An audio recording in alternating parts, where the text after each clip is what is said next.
శనార్థి దోస్తులు, మన ఇంట్లో ఉండే సీలింగ్ ఫ్యాన్ ఎంత పవర్ఫుల్ లో రన్నింగ్ ఫ్యాన్ లో మటన్ లెగ్, అరటిపళ్ళు, కీర, క్యారెట్ లాంటివి పెడితే ఏమవుతుందో ఈ వీడియోలో చూద్దాం. రిజల్ట్స్ కరెక్ట్ గా రావాలని కొత్త బజాజ్ ఫ్యాన్ కొనుక్కొచ్చి ఈ విధంగా ఫిట్ చేసినాం. ఫస్ట్ కీర పెడదాం. ఈ కీరకాయ నా చెయ్యి అంత దొడ్డుగుంది. దీన్ని ఫ్యాన్ లో పెడితే ఫ్యాన్ దీన్ని మెషిన్ లో పెట్టినట్టే కట్ చేసింది.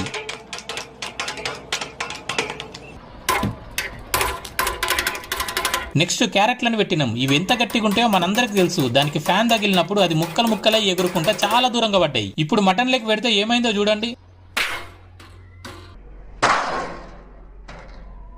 మేము అనుకున్న దానికంటే ఎక్కువ కట్ అయింది. ఫ్యాన్ తిరిగేటప్పుడు దానికి ఆపోజిట్ డైరెక్షన్ లో మన చెయ్యి గాని వేలు గాని బలంగా తగిలినప్పుడు మన స్కిన్ ప్రొటెక్షన్ వల్ల మరీ మటన్ లెగ్ కట్ అయినట్టు కట్ కాకపోవచ్చు గానీ మనకు దెబ్బ గట్టిగా తగిలి పెద్దగా కట్ అయ్యే అవకాశం ఉంది. కాబట్టి మీ ఇంట్లో ఫ్యాన్ తక్కువ హైట్ లో ఉన్నా లేదా మీరు ఫ్యాన్ హైట్ లో వర్క్ చేస్తున్నా జాగ్రత్తగా ఉండండి.